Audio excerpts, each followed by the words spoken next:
seems like there's a big, I call it the veil of complexity that is fallen over the industry, where people don't want to admit how simple a lot of things are. Generally, the answers are much more simple than we like to believe, but they're difficult. And I feel like the fixed mindsets are covering up the solution with this veil of complexity. But before we unravel that, could you quickly explain what a fixed mindset is and why there might be consequences to having one? Yeah. When it comes down to growth versus fixed mindset, a very basic way to explain it is that overall, your mindset is essentially the lens that you take to see the world with and make sense of things and place meaning to things. If we're looking at growth versus fixed mindset specifically, it's more about your thoughts around your ability to change. So someone with a fixed mindset is going to think that they're not able to change, they're not able to progress, they're kind of stuck where they are. Someone with a growth mindset is going to think oh, I can improve, I can gain more information, I can improve my abilities, my skills, whatever it may be. And it really does fall on a spectrum. You can fall in between for sure. So you can have a growth mindset about your health and fitness goals, but you might have a fixed mindset when it comes to your ability to get that promotion at work or vice versa or whatever. So that's important to keep in mind too. And I think is not talked about a lot. It's sort of just have a growth mindset, in general,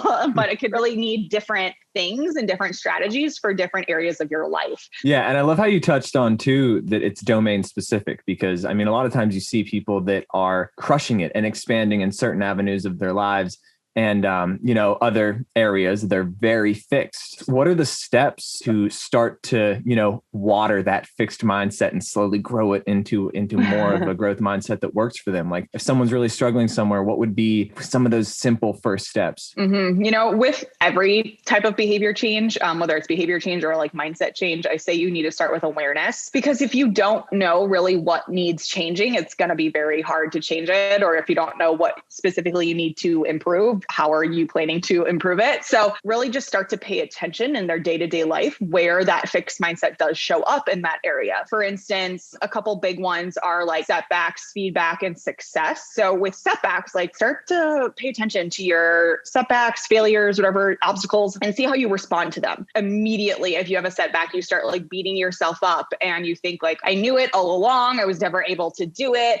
That is definitely indicative of a fixed mindset, but we need to pick up on where that is in the first place. Feedback from other people. If they were in sort of the health and fitness world, maybe it's from your coach when they're okay, maybe we need to adjust this or try something differently. Clearly this isn't working so well for you. So what can we do instead? You think oh my God, she hates me. I'm not able to do this. Why do I suck at this?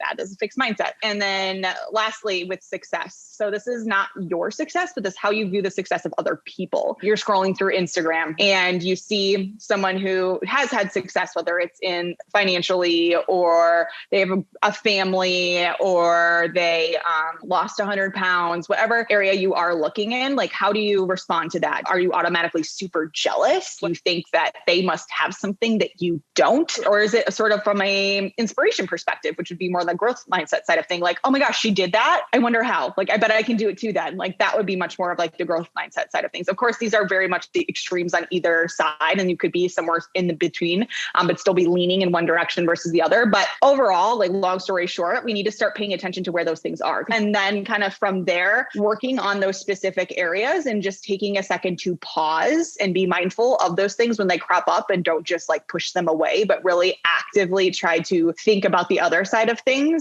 That's typically the way I would take it. Yeah. Really paying attention to how you respond to feedback and criticism is huge. Do you put up walls immediately, or do you accept it as an opportunity to grow? With a lot of people I see, there are certain days when their mindset is more growth and certain days when it's more fixed. And is this something that you're aware of, that, when you're developing that growth mindset, that it's kind of like a phase and you go through cycles? And are there lifestyle factors or certain things that are also playing into this that might make it change on any given day? Because I feel once you get it, you don't have it forever all the time. And what are the lifestyle factors that might be slowly pulling it away from you?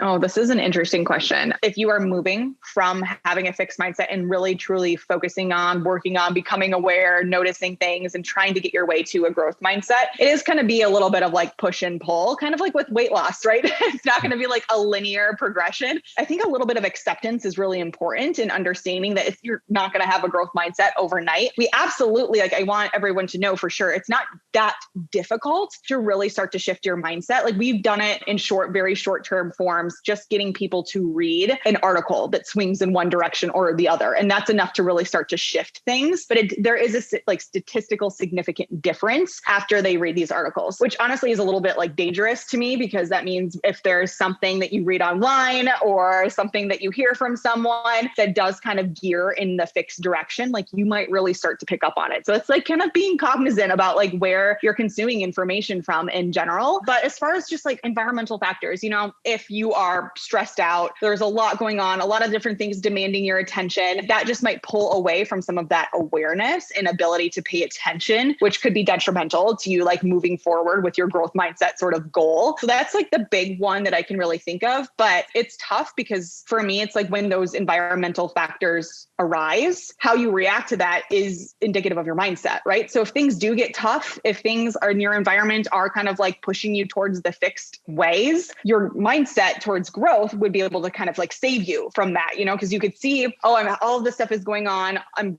super distracted, or I'm really stressed out, or like things aren't going my way. And yeah, sure, that could send you towards the fixed mindset route. But if you're paying attention and you're working on a growth mindset, or you have a growth mindset, then you would see those things as like, that's fine. Like, this is life. This is what happens. What can I learn from it? How can I be better next time? How can I keep it from happening next time? How can I be more resilient? All of those things. So it's an interesting question, because to me, it's like, if that happens, then if you had a growth mindset, it wouldn't be an issue still. Does that make sense? Oh, totally. I'm kind of picturing signal running into a microphone, going through a speaker, coming out, and like that feedback loop where how you react to one thing affects how you react to the next thing. It slowly amplifies and amplifies and amplifies the direction that you're heading.